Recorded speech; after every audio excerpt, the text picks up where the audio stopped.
Manuela Orlandi desapareció cuando tenía 15 años. Salía de su clase de música muy cerca de la mismísima Plaza del Vaticano y su pista se perdió para siempre. Hoy, 29 años después, se reabren las investigaciones. Hay diferentes hipótesis. La más escandalosa la ha pronunciado el exorcista padre Gabriel Amort. Asegura que la chiquilla jamás salió de la Plaza de San Pedro y que fue empleada por miembros del Vaticano para sus orgías sexuales.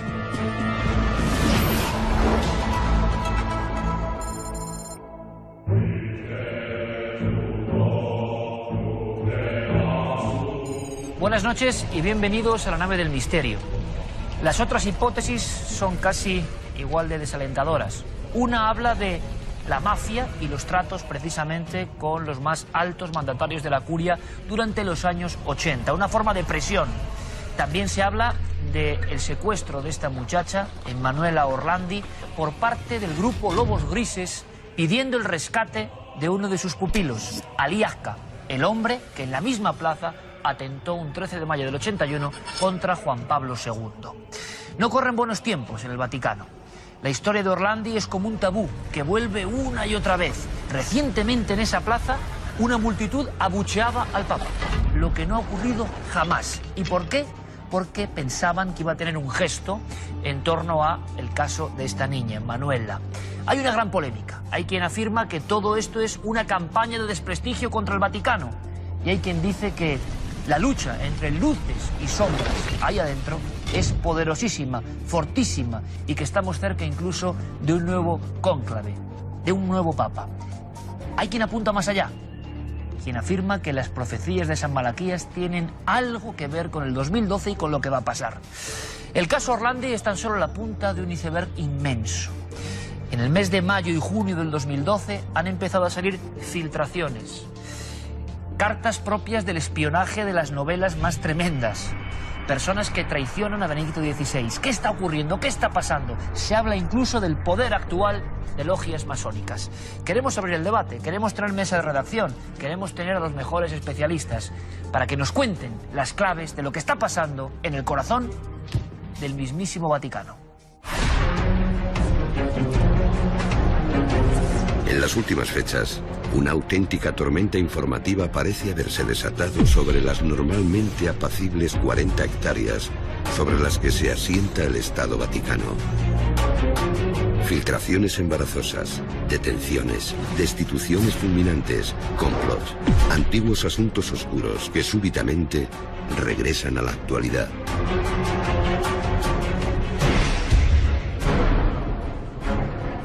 Todo comenzó el pasado mes de febrero, cuando el diario italiano Il Fatto Quotidiano aseguró, basándose en las presuntas confidencias de un miembro de la curia, que existía un complot para acabar con la vida de Benedicto XVI durante el año siguiente. En el artículo se informaba incluso de la existencia de un informe oficial en el que se alertaba al pontífice de la conspiración. Cuando todo este extraño asunto parecía superado, una nueva conmoción sacudió los venerables muros de la Santa Sede con la reapertura por parte de la policía italiana del caso de la desaparición de Manuela Orlandi. Gabriel Amort, el exorcista jefe de la Santa Sede, ha asegurado al diario La Estampa que la niña fue empleada como esclava sexual en las entrañas vaticanas por una red a la que pertenecían funcionarios, policías y clérigos, y que cuando se cansaron de ella, la asesinaron. Relacionada con este asunto, el pasado 15 de mayo se produjo la exhumación del cuerpo de Enrico de Pedis, un conocido capo mafioso con presuntas vinculaciones con la Iglesia que inexplicablemente se encontraba sepultado al estilo papal en la Basílica de San Apolinar, un templo del Opus Dei, que hasta ese momento únicamente había albergado cadáveres de notables figuras de la Iglesia. Por si todo esto fuera poco, también se ha producido la destitución del presidente del Banco Vaticano, el italiano Ettore Gotti Tedeschi, un católico conservador muy cercano al Papa Benedicto XVI, acusado de negligencia y no cumplir con sus obligaciones, aunque en la prensa se ha reflejado profusamente el término blanqueo de capitales relacionado con esta noticia. Como colofón a esta sucesión de escándalos, se ha producido la detención del mayordomo del Papa, Paolo Gabriele, por la filtración de documentos secretos del pontífice al escritor Gianluigi Nucci, que los incluyó en un libro en el que desvela toda clase de tramas e intrigas en el pequeño estado. ¿Qué está sucediendo en el Vaticano? ¿Es este annus horribilis simplemente fruto de la fatalidad? ¿O por el contrario, y como piensan algunos analistas, todo es fruto de una maniobra orquestada para minar el pontificado de Benedicto XVI y tomar posiciones de cara a la celebración de un futuro cónclave?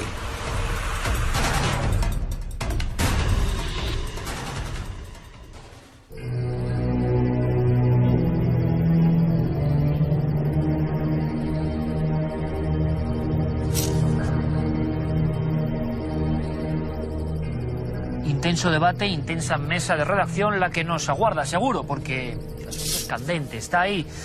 Hay un enorme interés, hay mucho arquetipo y mucha simbología y a todo el mundo le interesa qué pasa en el Vaticano, para las cosas buenas y en ocasiones para las cosas más sombrías, para estas intrigas que se han multiplicado exponencialmente. ¿Qué está pasando? ¿Qué está ocurriendo? En mitad de todos estos informes filtrados, ¿hay cosas realmente clave? ¿Volvemos a pensar en conspiraciones misteriosas? Bueno, vamos a analizarlo con el mejor plantel. Y tengo que presentar, lógicamente, en primer lugar, voz, imagen, en fin, nuestra mejor representante en el Vaticano, que va a hablar como siempre libremente, y es un placer tenerla aquí. Paloma Borrero, bienvenida, buenas noches. Buenas noches, Iker. Claro, en ocasiones hemos hablado de todo esto, pero qué nivel de intensidad, Paloma, en las últimas fechas. Y fíjate, yo no conocía tanto la historia de esta chica de 15 años, hija de un funcionario del Vaticano. Que trabaja en la prefectura, que se ha muerto el padre ya. Y que se esfumó, de alguna forma. Pues sí, y se esfumó junto con otra chica italiana, hija de unos que tenían un bar en la Nomentana, en una calle de Roma. Y las dos han desaparecido, todo siempre apuntaba a que los dos estaban, digamos, ligados, las dos desapariciones. En aquel tiempo estaba Aliaca, el atentado al Papa con Aliaca. No sé si Aliaca lo quiso lanzar porque Aliaca ha querido siempre un poco meter muchas cosas y decir que era Jesucristo y el misterio de Fátima. Si que podría Paloma, ser esto. Porque, fíjate, tenía precisamente desde mi ignorancia, pues hemos intentado documentarnos con viejos recortes. Ahora enseguida abrimos el debate. Aliaca, sobran presentaciones, el hombre que atentó en la plaza de San Pedro el día de Fátima contra Juan Pablo II y que ha protagonizado algún programa de Cuarto Milenio, decía en titulares, fíjate, Paloma, decía La Vanguardia, Aliaca dice que Manuela Orlandi, esta chica de 15 años, sigue viva y que está en manos de la logia Propaganda 2. Sí, que era que entonces cuando estaba de moda la Propaganda 2 con Gelli, que también es la masonería y todo eso. Indudablemente, Aliaca quería decir cosas un poco para tener muy en candelero su caso, que es lo que quería. Pidió también que el Papa hablara y pidiera que la pusieran en libertad, y el Papa lo hizo, Juan Pablo II lo hizo desde un domingo desde el balcón de su despacho y desde la ventana de su despacho, y ahora vuelve a salir todo el problema de Manuela Orlandi. Yo tengo la impresión de que esta chica entró en la red que ha habido en Italia y que también ha habido en otros países de Europa, de esa red de prostitución que las engañaban. Concretamente en Italia hubo un caso que se descubrió gracias a una de estas chicas que logró escaparse del grupo de los que les habían cogido con anuncios diciendo que iban a ser secretarias, iban a ganar muchísimo dinero, y terminaron en un prostíbulo. Primero muy elegante y luego fueron bajando. Esta chica logra escaparse de una manera casi rocambolesca. Sí. Y entonces descubre lo que había detrás de esa agencia que él escogía.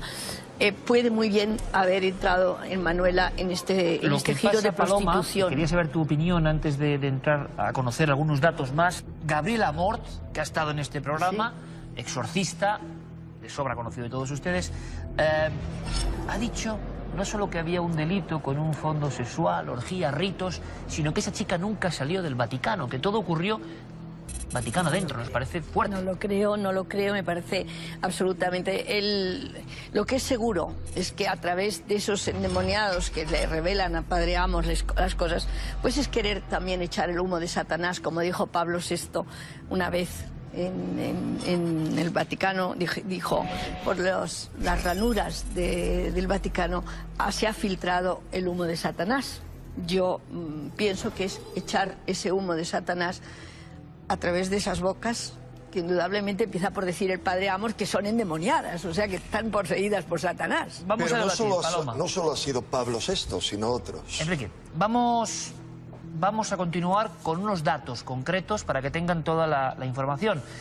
Santi, el caso de Manuel Orlandi, hemos comentado en ese pequeño reportaje que se relaciona, simplemente para que ustedes lo sepan, con una tumba, es que parece un misterio increíble. Sí que es tremendo. Con una tumba, un mafioso enterrado en un lugar, digamos, para santo prácticamente.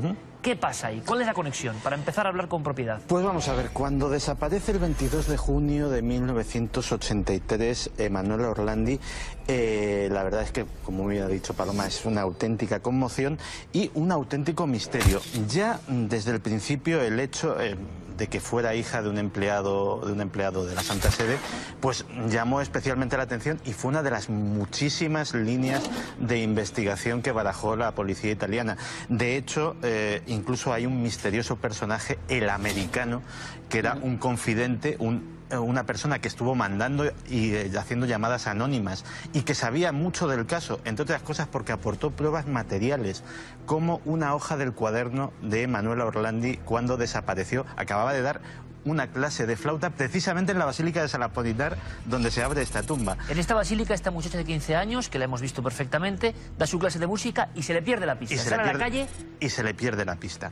Pues bien, ya te digo, hay muchísimas líneas de investigación abiertas, pero en 2005, en un programa de televisión en Italia, que es el equivalente a lo que sería aquí el quién sabe dónde, hay una llamada anónima que luego se sabe que es de Sabrina Minardi, que era la amante de Enrico de Pedis. Enrico de Pedis era el capo, el jefe de la banda de la Magliana, posiblemente la banda más poderosa de Roma.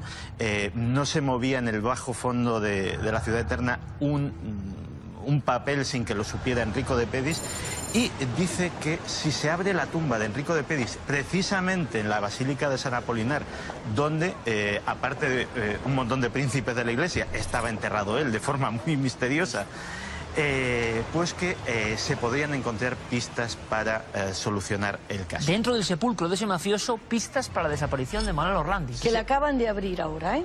Lo abrieron el 15 de mayo, el 14 de mayo. Y de hecho están por determinar, porque abrieron el sepulcro, un sepulcro hecho al estilo papal, con 3 ataúdes, uno dentro del otro, y encontraron, es una basílica muy antigua, y encontraron un montón de restos óseos que no pertenecían también a Enrico de Pedis y que están pendientes de pruebas forenses. No, se ha desmentido que sean nada que ver con Manuel Orlandi, eso seguro. Entonces estaban pendientes esas pruebas forenses para ver si eran de enterramientos anteriores, que vendría a ser lo más lógico, o tenía algo que ver. Lo cierto es que en 2009 la misma Minardi directamente habla ya, sin ningún tipo de carácter anónimo, con la Fiscalía de Roma, y se autoinculpa directamente de haber sido ella la que metió en el coche a Emanuela Orlandi y se la entregó a Enrico de Pedis. No hay o sea, es su palabra, en este caso contra la de nadie, porque el principal inculpado está fallecido, pero también hay quien recuerda que Enrico de Pedis tuvo una relación relativamente estrecha con un personaje muy controvertido, que era el cardenal Paul Marcinkus. Todo el mundo sabía que Marcinkus estaba encargado de las finanzas vaticanas, buena parte del dinero de los bajos fondos de Roma entraban en el Instituto de Obras de Religión para ser convenientemente blanqueados, y se saltó la tesis de que el secuestro de Manuela podía haber sido una forma de la mafia de presionar a la Santa Sede para cobrarse deudas pendientes. O sea, mafia, Vaticano, extraños pagos y la desaparición de una joven. Nos acompaña Jesús López Sáez, autor del libro Juan Pablo I, Caso Abierto, todo un clásico ya en las intrigas vaticanas. Jesús, bienvenido. Quiero preguntarte, evidentemente, si es posible ahora brevemente, para que podamos hablar ya directamente en debate abierto, en tu opinión, ¿qué está ocurriendo en el Vaticano ahora mismo? ¿Qué pasa? Es como si fuese una especie de pozo sin fondo de informaciones apócrifas que llenan el mundo. ¿Por qué?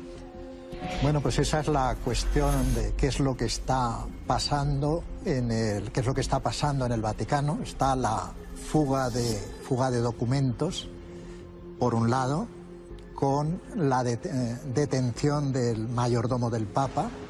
Por otro lado, pues el problema de Manuela Orlandi, que ha aparecido con motivo de la apertura de la tumba del mafioso Enrico de Pedis. Y está también la destitución del presidente del Banco Vaticano de Lior, Ettore Gotti Tedeschi. O sea, está siendo un 2012 bastante curioso para el Vaticano, hay que decirlo. Por tanto, tengan o no tengan en relación todas estas cosas, pero algo se está moviendo en los fondos del Vaticano, sí. Vamos a hablarlo ahora. Enrique de Vicente, maestro, buenas noches. Muy buenas noches, sí. Tu opinión, como siempre, sin cortapisas. Para empezar el debate, ¿qué está pasando? 2012 el Vaticano, ¿esto es una mezcla de cosas o realmente está resquebrajándose hay algo, como dice la prensa? Escándalo Vatilix, decían. Yo lo que creo es que hay una continuación de una lucha que se libra desde hace mucho tiempo en el Vaticano, según, como conoce muy bien Paloma, diversos autores bestseller que ha habido en los últimos 20 años, algunos de ellos, como por ejemplo, se llama Vía Colvento en el Vaticano, el Vaticano contra Dios, y otros muchos escritos por gente del clero, incluido un obispo, que sabes que fue procesado por participar en la redacción de este libro. ¿Qué ocurre? Hay una lucha que es planteada en este libro y en otros por lo que dicen la facción opusiana, es decir, del opus, que yo diría que es mucho más amplia, y la facción que llaman aquí, en diferentes libros, llaman masónica o le dan otras denominaciones. Yo diría que es mucho más amplio, que hay diferentes facciones en lucha, lo único que se tienen que agrupar en dos grupos, que podríamos llamar progresista y conservador. En este momento, ¿qué aparece en la batalla? Aparece un hombre, aparece uno como al que apuntan acusaciones en documentos y que a su vez es el que defiende al Papa. Por un lado le acusan de que está haciendo una conspiración contra el Papa y por otro lado él dice que no, habla como portavoz del Papa. Y es el segundo hombre de mayor poder dentro del Vaticano y uno de los que más poder han tenido a lo largo de mucho tiempo, que es el cardenal Tarcisio Pedro Bertone. ¿El secretario de Estado? Sí, secretario de Estado y camarlengo, es decir, el que cuando el Papa se muera va a ser el que convoque el cónclave y lleve a cabo todo. Pero hay algo muy interesante. Tarcisio Pedro Bertone es el único, durante mucho tiempo, que cumple a primera vista las dos claves que debe tener el último papa de la lista de San Malaquías que suceda a este, que se llamará Pedro Romano. ¿Por qué lo cumple a la perfección? Porque se llama Tarcisio Pedro Bertone y ha nacido en uno de los 3 pueblos de Italia que se llaman Romano. ¿Por qué esto sale de nuevo a la luz ahora? No, Orlandi sale continuamente. ¿Sale continuamente? Sí. Pero sale continuamente, pero mira, pero ahora es como un arma arrojadiza. Por primera vez en la historia, desmentidme si es correcto, ha estallado, lo ha dicho toda la prensa, ha estallado un escándalo de este nivel con documentos y tal. Nunca antes había habido un Vatilix. Esto nunca había Primera habido. vez en la historia. También es verdad que el mundo hoy ha cambiado, porque tenemos el Vatilix, pero tenemos los otros también en el resto del mundo, como hemos visto, como nunca se habían filtrado documentos de secretarías de Estado y de gobiernos que los han... Paloma, algo más. Nunca había habido una crisis de este nivel que, como recordarás, Iker, yo definía aquí hace meses, hablando de los amos del mundo, como que era una verdadera depresión. No lo decía yo, lo decía la máxima autoridad soviética, perdón, rusa, entre otras. Pero además de eso, están coincidiendo cantidad de cosas. ¿Cómo cuáles? Muchísimas cosas, todo lo que estamos viendo a nuestro alrededor. O sea, ¿cuándo ha habido una situación de falta de valores, de derrumbe de creencia en los sistemas políticos como el que está habiendo ahora? O sea, de quedar claro algo que siempre ha sido evidente, pero nadie lo ha tenido. Y es que hay unos banksters que son los que controlan nuestro dinero, los que lo fabrican, al margen de los gobiernos, los que imponen gobiernos. ¿Recuerdas que yo citaba unas palabras? Sí. Gánster, pero con banca. Bankster, sí. No me refiero a los que conocemos, no, sino a los que están detrás manejándolo todo. No lo digo yo, lo dice o lo decía, como lo comenté en este programa, antes de ser elegido presidente en Francia, el actual presidente Hollande, que está intentando cambiar las pocas cosas que le dejen. Porque él, a fin de cuentas, forma parte de la mano izquierda del sistema, que tiene una mano derecha que es más hábil, pero son dos manos. ¿Y por qué hilas toda esta situación tremenda que estamos viendo con lo que está pasando en el Vaticano? Bueno, porque yo creo que en este momento, lo he sostenido hace mucho tiempo, todo lo que se habla de la profecía de los mayas, etcétera, simplemente lo que vieron y lo que describieron era un proceso especial, excepcional, de tipo cósmico, que nada tiene que ver, como ya lo he dicho, con el fin del mundo, y que no tiene un momento ni una fecha concreta. Es un proceso de años, deterioro, pero que culmina justamente, acaba de empezar ese proceso el día 6 de junio y culminará el 21 de diciembre, pero luego seguirá decayendo. Va a haber una gran aceleración, y si esta interpretación es correcta, lo que va a haber es una ebullición, va a salir a relucir todo.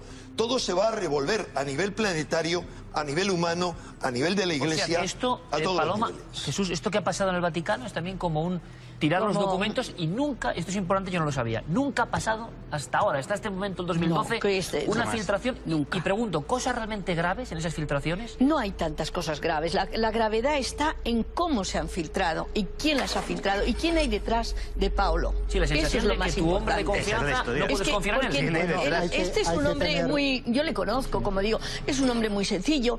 Limpiaba despachos antes, hasta que era de... Todo el mundo hablaba muy bien de él, porque decía, es un hombre muy disponible a ayudar, muy discreto. Y luego te das cuenta de lo que ha pasado. Pero tenía fama de discreto. Y él estaba todos los días. Paloma, tú sabes que puedes tener al lado a un espía, a un agente doble incluso, como algunos dicen que podía ser este mayordomo Pauletto, y no te enteras. Dices, pero ¿cómo podría ser? Exactamente, pero es gravísimo. Pero podría ser un pero agente este hombre, doble. Yo no le conozco como para verle tan inteligente como para ser un 007 realmente. Ahora, ¿qué hay detrás de este hombre que filtra y que cuando entran a su casa, este hombre que sabe que ya están detrás de él, porque han hecho incluso una especie de pista falsa para cogerle un ahora, señuelo, la fuga de documentos no es de ahora. El libro, por ejemplo, el libro de Gianluigi Nuzzi, el anterior, Vaticano S.p.A. Sí, ahí había ya documentos, pero no de este calibre. Ahí ya se produce una fuga, pero no de este calibre. Porque un monseñor vaticano, don Renato Dardozzi, al morir, dice que se le conmueve la conciencia y deja una maleta llena de documentos que se entreguen. Y se la entrega a Nuzzi, y que así curiosamente sale siempre es a libro. Nuzzi. Luego, con todos los que somos, no lo pasa. Fuga de documentos ha habido antes. Sí. No es de ahora, ha habido, por ejemplo, pero nunca antes. de la gravedad de esto. Y nunca de tan cerca. Nunca de la mesa del Papa. Jamás han salido a la prensa de forma inmediata los documentos y con tal diversidad. Y hablemos un poco de, en vuestra opinión, lo más grave de esos documentos. ¿Qué es lo más grave? ¿Qué es lo más inquietante? Curiosamente, grave lo que se dice grave, no hay nada. Es decir, la demostración de que hay espías. No hay nada. Lo realmente grave es que sí, denota que hay una maniobra de algún tipo. Hay una maniobra, aquí hay una trama. Lo que nunca ha pasado es que se abuchea a un papa en la plaza de San Pedro, como ha pasado hace unos días. Cuando hay Manuel Orlando. Efectivamente. El día lo de Manuel Orlando. ¿Qué es? Vuelve a salir a la luz por una de estas cartas. Benedicto XVI con eso? No tiene nada. O sea, él acaba de Pero bueno, también estaba muy manipulado por el hermano de Manuela Orlandi. Vamos a decir las cosas como son. Vamos para que todo el mundo, porque si no, Paloma, vosotros sois expertos en el Vaticano y es difícil seguir. Sí. Santi, por favor. Bueno, si tú no eres experta en el Vaticano, Paloma. Santi es un número 1. Santi, que hizo un libro, biografía no autorizada del Vaticano. Extraordinario. Cuéntanos, por favor, qué ha pasado, para que todo el mundo lo sepa, y por qué sale de nuevo el caso de esta muchacha desaparecida y se le abuchea al Papa.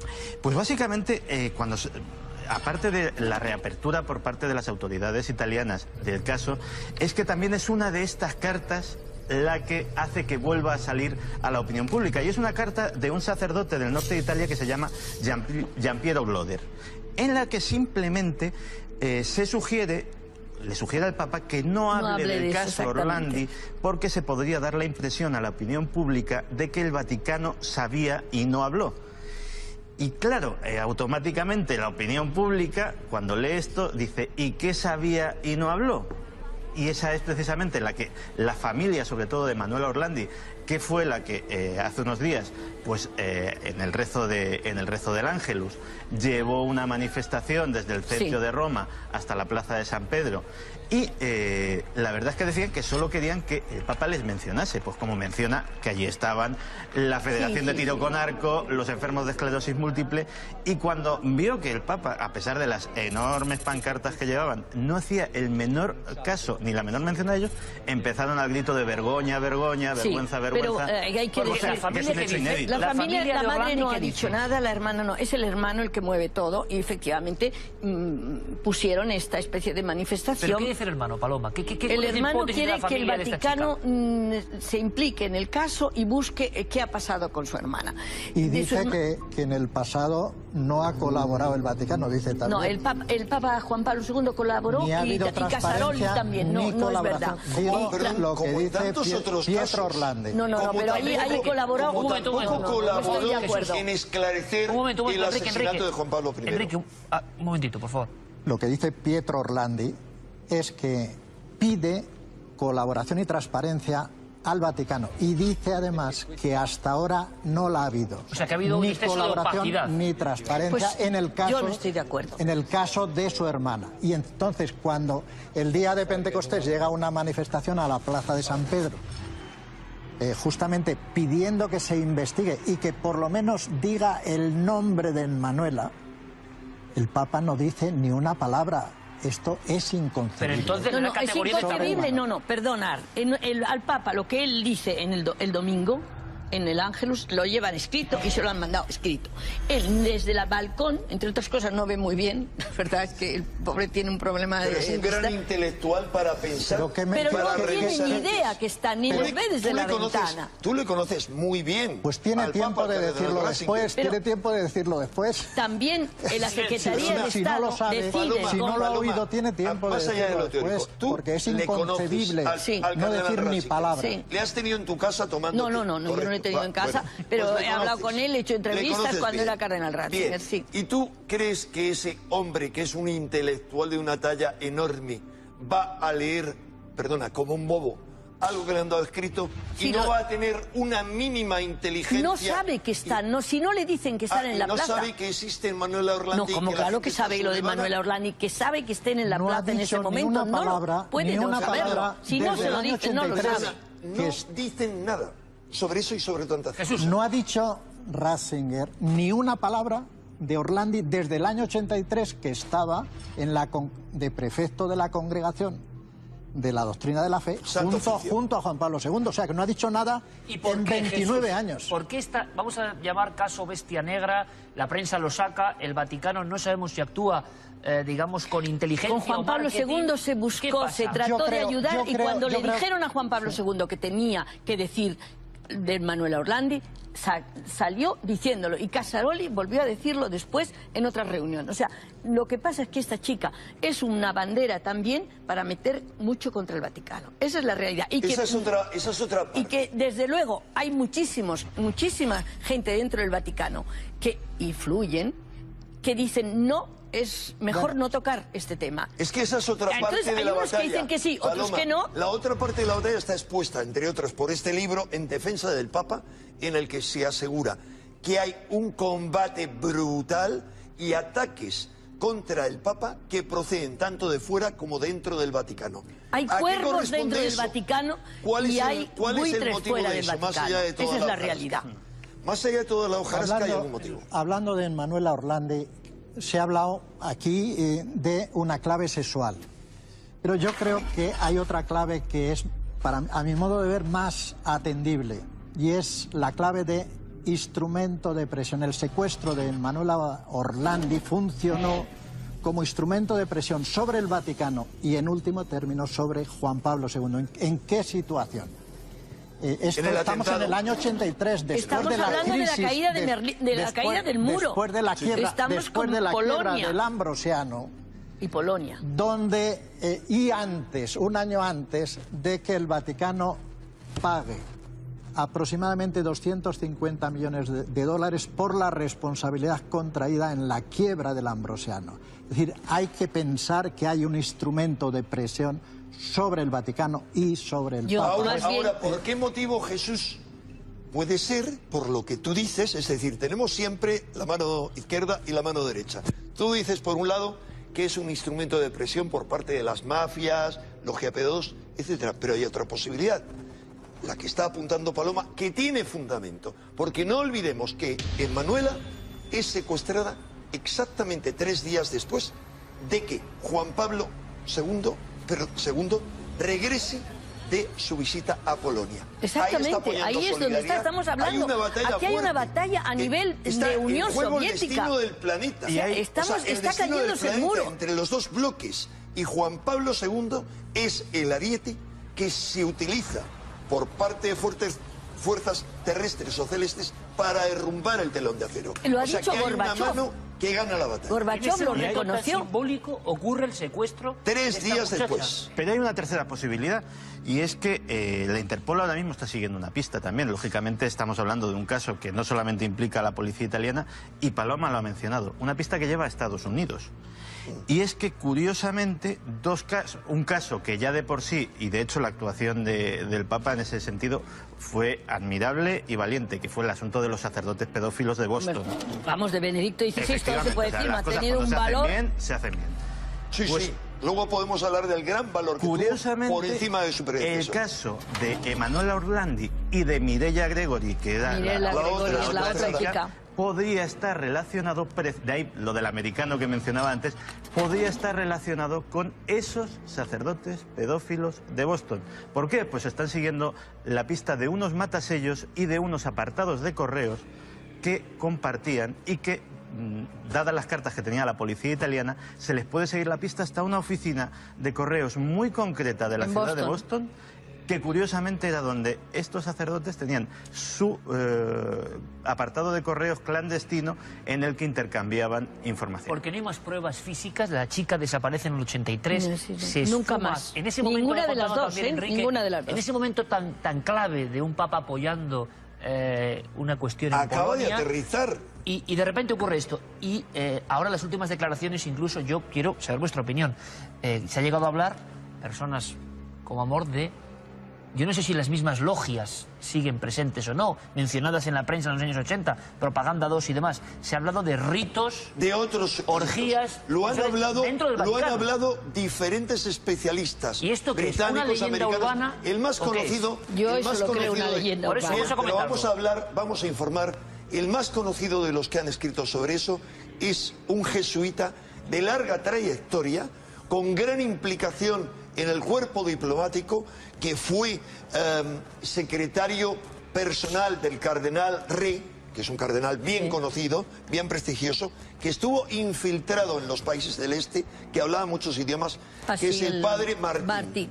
El padre Malaquías Martín. ¿Y qué decía? Y el padre Malaquías Martín dice muchas cosas. Dice, por ejemplo, que los poderes finalmente, y es un gran intelectual, habla de que finalmente dentro del Vaticano hay todo tipo de fuerzas combatiendo, no solo terrestres, sino espirituales, que hay combatiendo fuerzas diabólicas, que hay posesiones dentro del Vaticano, que hay ritos, que hay todo tipo de cosas, sí, que hay una lucha que lleva a asesinar a lo largo del siglo XX a 2 papas. Uno era Pío XI y el otro era, por parte de Mussolini, y creo que era Pío XI por parte de Mussolini y el otro Juan Pablo I, pero habla de que hay cardenales que llevan a cabo rituales dentro del Vaticano. Y os pregunto, lo dice él. ¿Leyenda urbana o no? Opiniones. Para mí absolutamente, yo no lo creo. ¿Ha leído los libros del padre? Sí, pero Martín, no lo creo. Martín. No lo creo en absoluto, y menos dentro del Vaticano, donde hay una... Vamos, es que saben quién entra y quién sale. Amor decía que esta chica no ha salido del Vaticano. Que esa chica, Amor puede decir lo que quiera. Opinión. Y yo también puedo decir que ha salido. Lo mismo, el padre Amos contra mí. Yo ha salido, el otro dice que ha entrado y no estamos de acuerdo.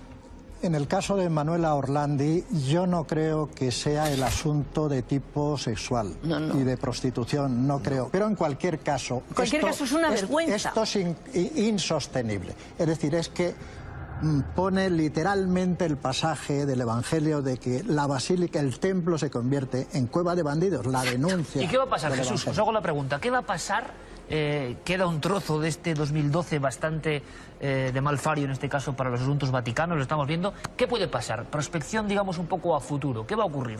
Con esas luchas internas, yo no sé si sigue presente la fuerza de esas Yo quiero logias. creer que una de las claves... una de las claves evidentemente puede ser luchas de poder, es un análisis, pero aparece, por ejemplo, Carlo María Viganò, yo creo que está también en la clave de la transparencia.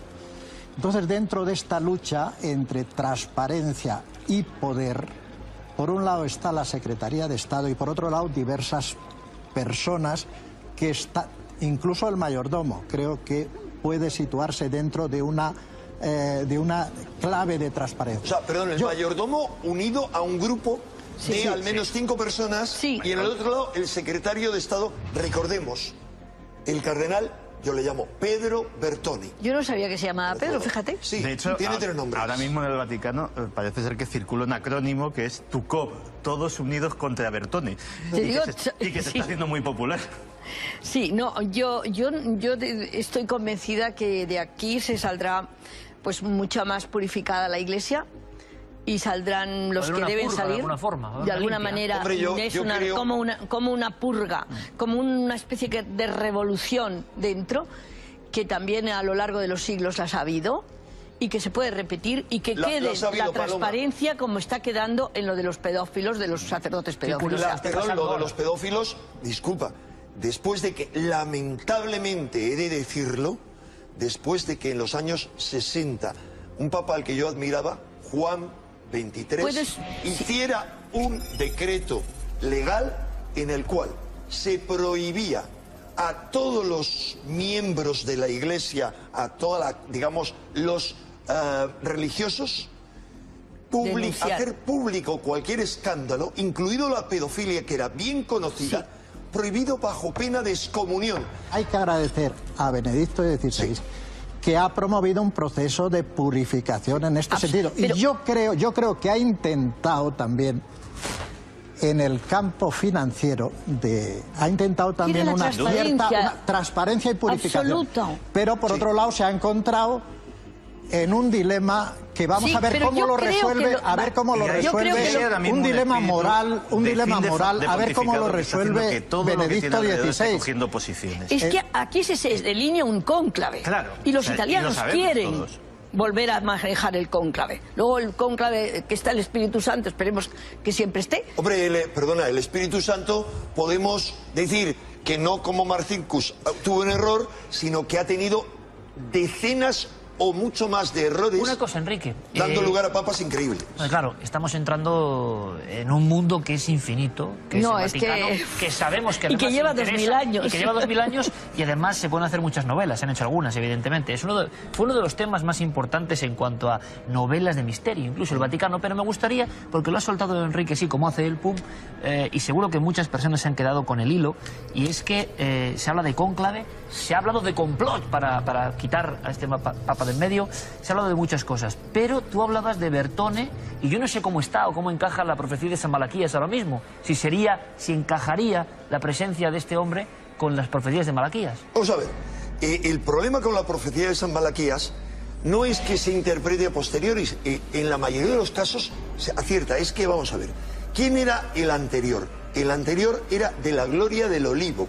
Sí. Y era el jefe de la Santa Inquisición, que ha cambiado de nombre, pero la Santa Inquisición, que tiene solo 3 símbolos, que son una cruz, una espada y un olivo, por el propio nombre que elige y por otra Benito. docena de detalles similares. Y ¿Pero qué ocurre? la profecía acaba con Pedro el Romano. Acaba así, dice in extrema prosecutione o persecutione, porque es una abreviatura, Sacra Romana Ecclesia, es decir, en la extrema persecución de la Iglesia Santa Romana, sedevit, o sea, se sentaba en la silla.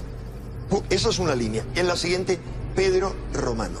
Tiene muchas interpretaciones, pero habla de una persecución, aparentemente, y lo cierra con Pedro Romano. No hay ninguna duda que si la profecía de San Malaquías, que sería tema de otro debate, tiene algún fundamento, y yo sostengo que sí, la lista de los papas acaba con el próximo. Y no, ¿eso significa que se acaba el mundo? No. No. Significa que se cambia acaba la el iglesia, Vaticano, que cambia, que se purifica la iglesia y que se vuelve a la iglesia primitiva. Eso es. Esa es la verdadera iglesia. O sea, esa es la iglesia que quiere Cristo y es la iglesia a la que puede venir con una purificación que es la que yo mantengo. Entonces igual ¿Estamos de Malaquías acuerdo, tenía razón. Jesús?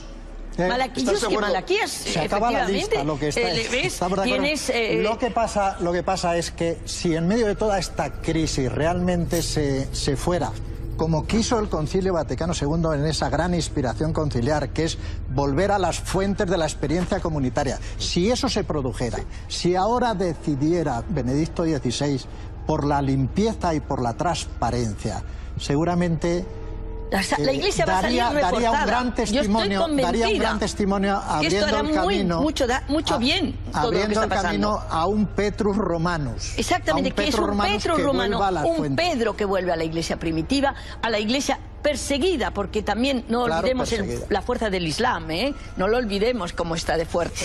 Pues según los propios papas, tremendamente más fuerte que la iglesia. Vamos a dejarlo aquí.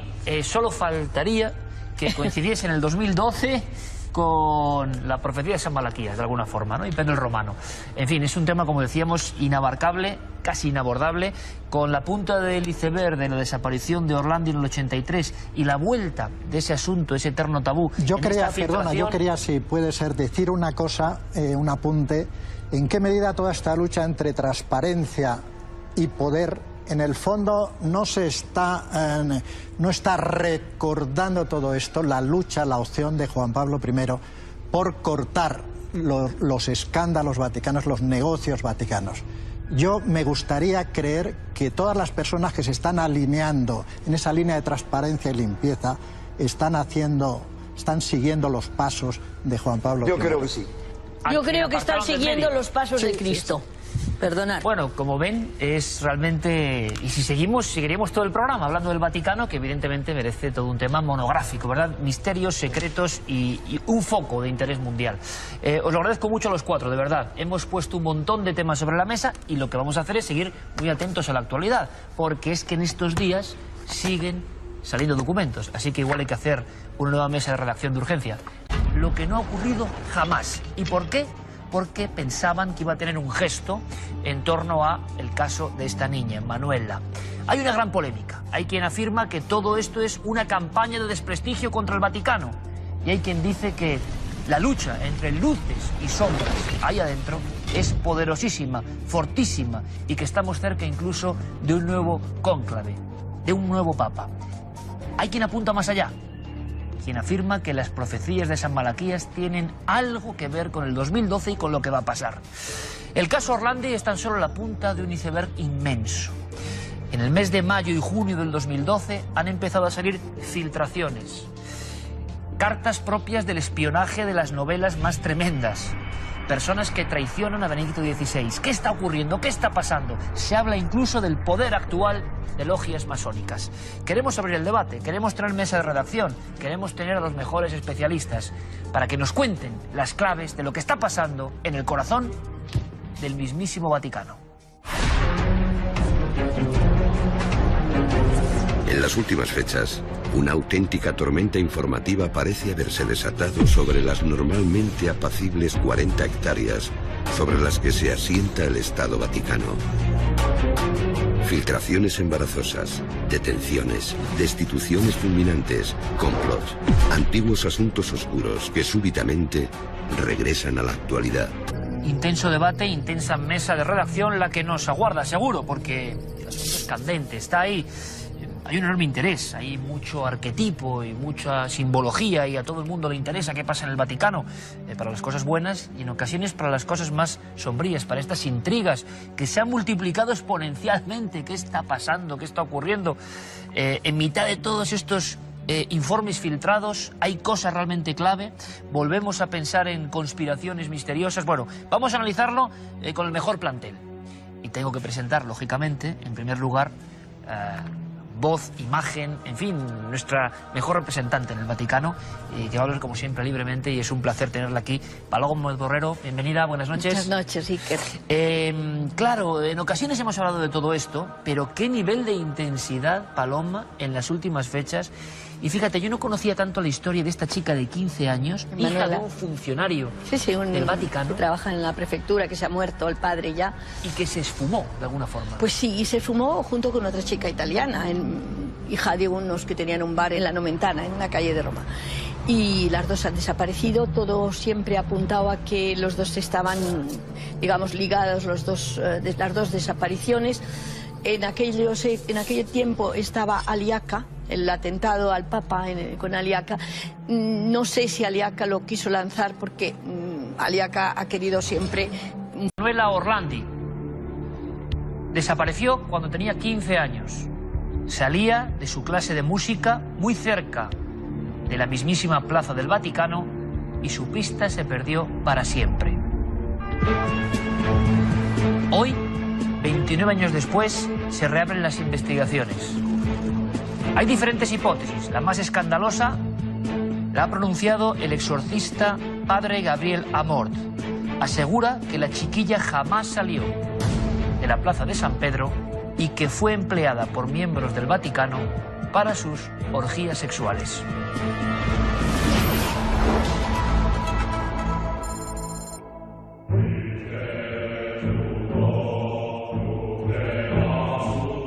Buenas noches y bienvenidos a la nave del misterio. Las otras hipótesis son casi igual de desalentadoras. Una habla de la mafia y los tratos precisamente con los más altos mandatarios de la curia durante los años 80, una forma de presión. También se habla del secuestro de esta muchacha, Manuela Orlandi, por parte del grupo Lobos Grises, pidiendo el rescate de uno de sus pupilos, Aliaca, el hombre que en la misma plaza atentó un 13 de mayo del 81 contra Juan Pablo II. No corren buenos tiempos en el Vaticano. La historia de Orlandi es como un tabú que vuelve una y otra vez. Recientemente en esa plaza, una multitud abucheaba al Papa.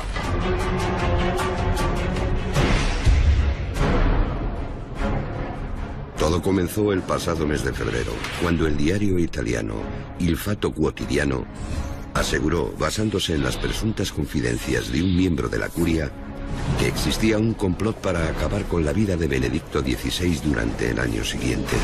En el artículo se informaba incluso de la existencia de un informe oficial en el que se alertaba al pontífice de la conspiración.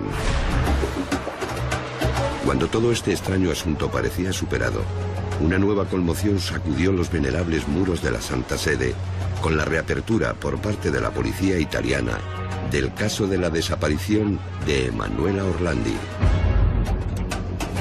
Gabriel Amort, el exorcista jefe de la Santa Sede, ha asegurado al diario La Stampa que la niña fue empleada como esclava sexual en las entrañas vaticanas por una red a la que pertenecían funcionarios, policías y clérigos, y que cuando se cansaron de ella, la asesinaron.